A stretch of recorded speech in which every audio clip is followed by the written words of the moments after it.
So these are 3 of my favorite soups for fall time or whenever, using only pantry staples. So it's very simple ingredients, but we're gonna still have amazing flavor. So let's get into it. And I wonder, can you guess which soup is gonna be my favorite? So our ingredients, okay? We're gonna start off with cherry tomatoes and Roma tomatoes, but any tomato will do.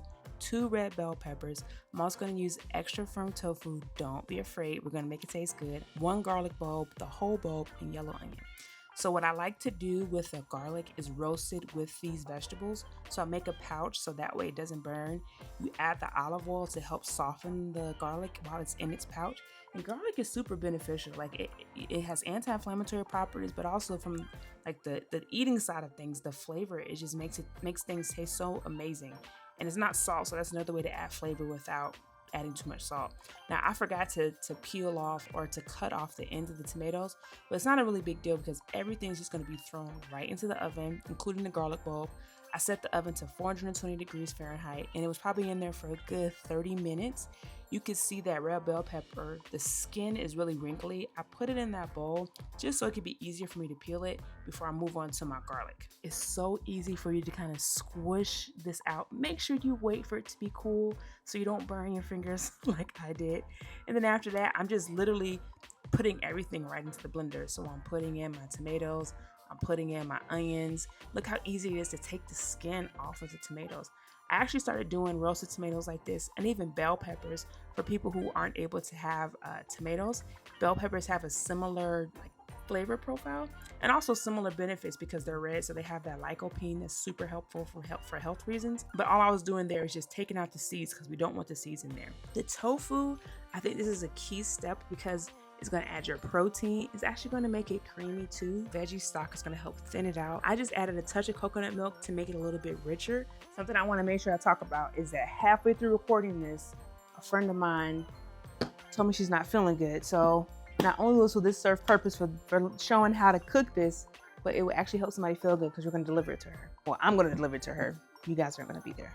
This part, you want to test the consistency. You want it to be where you can... Ooh, needs a little pinch of salt.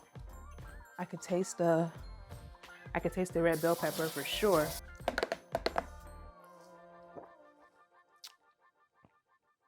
Almost there. I think add a little bit more, just a dash of stock. Here. Ooh, that's it. You know what else you could do? You could add nutritional yeast to give it more of a cheesy kind of flavor, but I'm not gonna do that. Really, this dish reminds me of elementary school. I used to get this grilled cheese sandwich with tomato soup, and I would take the grilled cheese and dip it into the soup. So to me, this is like the grown-up version of that. So instead of doing a grilled cheese sandwich, I'm going to use sourdough bread. 1, because I love the taste of sourdough, but 2, because sourdough actually is made by fermentation, and so that's super helpful for your gut health. I'm actually using just a little bit of that roasted garlic that I had left over from the other part of the soup, and make it enough for me and my family. Now, since my friend isn't feeling good, I'm gonna go ahead and make a batch and put it to the side for her. I do believe we eat with our eyes first, guys, so I gotta make it look pretty. A little drizzle of coconut milk, a little drizzle of olive oil, and topping it with basil. I forgot to say, if you can't do coconut milk, let's say you're trying to just be a little bit more cognizant of your saturated fat, you can sub it with plant-based milk, like soy milk or oat milk, whichever you like, or you don't even have to have that as a topping. This is how I like to do it, so hopefully that can encourage you. But that's our roasted tomato and red bell pepper soup. Let's get to the next soup. Now this soup is very similar to our first soup, except our main ingredient is going to be this beautiful butternut squash. Don't worry, you're not going to have to cut it. I'm going to show you my secrets. I like to use tomatoes. We're going to use lime, coconut milk again. Again, you can substitute that like I mentioned before. We got some chickpeas to add protein, onions, as well as cannellini beans, okay? So first off, I'm gonna wash the squash. Why am I washing the squash? Because I'm not cutting the squash. Literally, I'm going to take this parchment paper, and the key to good parchment paper is to crumple it up before you put it on the sheet pan. I'm going to take the butternut squash, the yellow onion, add a little bit of olive oil, and put it right into the oven. 420, 1 hour until the butternut squash is cooked. Now, while that's cooking, we're going to go ahead and start on these chickpeas. They were in a can. I like to get the low sodium, as you can see here, about 140 milligrams per serving. Sometimes they have them without salt, but my main thing is seasoning it myself. So I love smoked paprika. I love garlic powder. I'm still going to use a pinch of salt. And again, the theme of today is that we're always using our sheet pan and using our oven instead of the stovetop. Now, after about an hour, the butternut squash is going to come out and it's going to be super soft. It's going to be easy for you to peel off that skin, and that's going to be the prominent base to our soup. I forgot to say that the chickpeas, we already cooked those in the oven for 20 minutes. I just really love doing it this way because you could like chop off the skin with a knife, but this squash is so hard and it takes so much time. I find it easier to just throw it in the oven and wait that hour. I mean, and look how easy it is just to break it all apart. And you can actually save some of that squash for another version of the soup, or even to make my butternut squash bread, which I'll make sure to put it in a link in the description. So there are my seasonings. We put the tomatoes in. I'm always going to use the veggie stock, coconut milk for some creaminess, and then I add the beans in to give it a nice boost of protein. That's the thing about these soups. Like, yes, we're going to have a lot of the fall vegetables, but we're going to make it something that is actually filling because we're adding the protein from beans, since I'm more plant-based. And then I wanted to make it a little bit different from the tomato soup by having that crunch. So that's where the chickpeas, those roasted chickpeas, come in.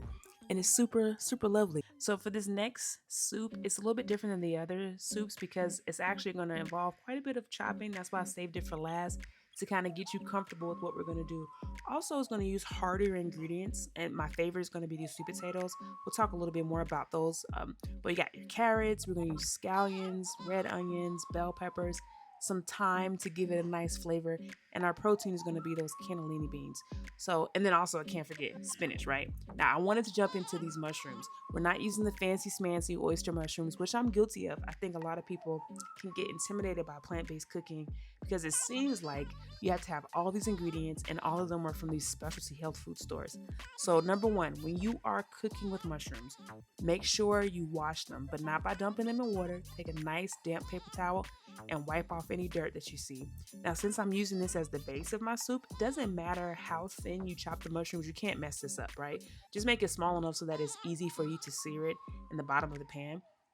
I know a lot of people, they tell me that they don't like the texture of mushroom, but really what that comes from is that mushrooms have a lot of water.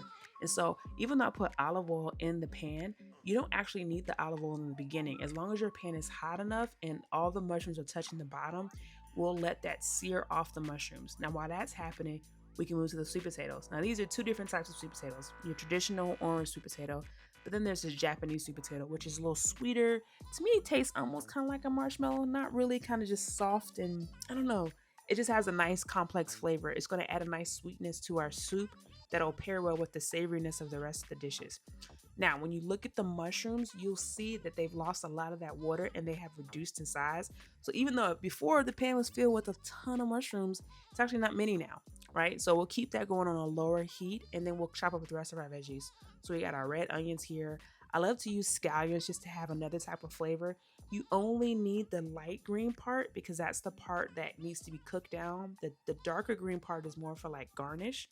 Now, once the mushrooms have kind of got to a good color, I'm going to take about a fourth of a cup and I'm going to reserve that for the rest of my stew as the topping. I love this bench scraper because it makes it easier for me to grab the veggies off the cutting board. You could use the back of your knife, but this is a lot safer. That pinch of salt is going to help the water come out of the onions. And that's the theme here. We're trying to cook out all the water from the veggies so that we can concentrate the flavor. Honestly, that's why I don't like slow cookers, because when you throw all the vegetables in, to me, the flavor isn't as good. It is very practical though, so I get it. I'm not trying to say don't use slow cookers. Now, these are our bell peppers. We're going to chop those up, and the celeries, or the celery. Just make sure it's bite size. If you cut it up too small, it can like kind of melt into the soup, unless that's what you want. Now, similar to those sweet potatoes, please be careful when you chop your carrots. Make sure your knife is very sharp. Make sure you have a stable base. I'm also going to add some garlic. I'm a huge fan of garlic if you haven't figured it out yet from our first few soups. And now we're going to put all this in the pan. We add a little bit of oil now. That was tomato paste, some of the garlic, those same seasonings from before, onion powder, garlic powder, some smoked paprika, and then we're throwing our veggies in. And we're going to stir them up a little bit just to kind of make sure everything's touching. And then we add about 4 cups of our veggie stock. Then we add our sweet potatoes. Now, I'm just tasting the broth to make sure the flavor is good, which it is.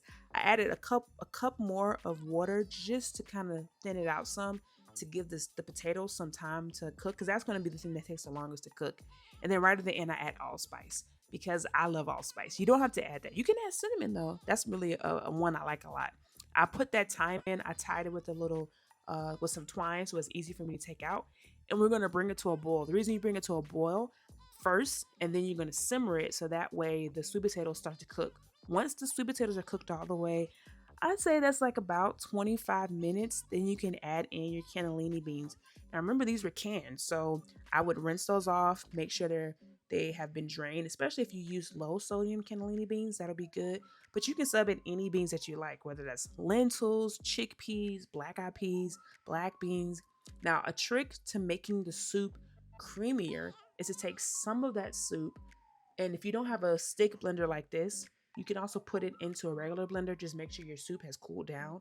You could combine it with coconut milk like I did, but you don't have to do that. I've seen some people use like cashew cream just to keep it completely whole foods. But then you blend that, you pour it back into the soup, and that helps it kind of have more of a creamy consistency. At the very end, you're going to add in the spinach to let it wilt down. I just put the top on it to make it easier for the spinach to kind of incorporate with the soup. And that's just some chopped cilantro on top. And then I always put a squeeze of lime for any of my dishes because the lime is going to increase the flavor without me having to rely on salt. Now, remember, we reserved those mushrooms, so we get to put that on top to make it look fancy. When I posted this on Instagram and Facebook, everyone was like, this looks beautiful. How did you make it? I hope that me stepping through these recipes have encouraged you to see that's super simple and it could be really tasty. Look, I started eating before without recording to let y'all know. I wonder who guessed it, but my favorite one is the veggie stew. The mushrooms and the beans. It's so creamy. Oh my gosh. And because I added the beans in and the spinach, the mushrooms, it's so good. And the sweet potatoes and the carrots bring in like a natural sweetness. It's delicious. Now these other two, I'm gonna taste a little bit. So this is the tomato bisque. It's got the tomato, the tofu, and the cream. So I'm gonna just use a little bit of the bread. This just reminds me of like a grilled cheese sandwich. I'm gonna just take a little bit and dip it in there. Super creamy.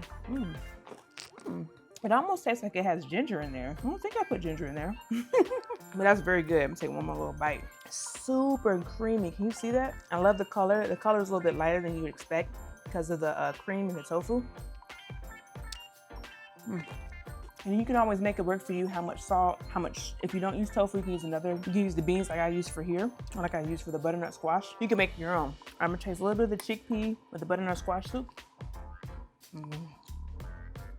Ooh, that curry comes out really good.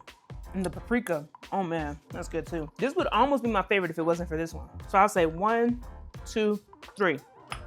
This is definitely hearty. This is like right in the middle. This is more like an appetizer. So, hi guys.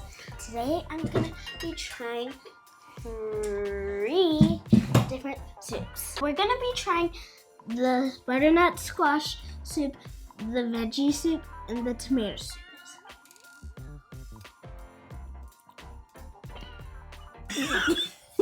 To the veggie All right, soup. let me try the veggie soup. Sniff this. Stick it.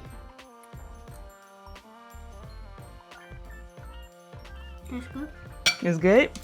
I feel like I'm on a cooking show. Going for more, okay. Now we're gonna try the tomato soup. That's butternut squash soup. Butternut squash.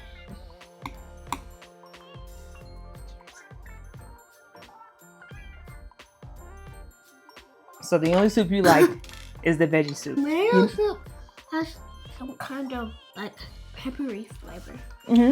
That's the bell peppers. You got a good I knew taste. it. You got a good tongue. You know it tastes really good with toast too. When you dip your toast in it.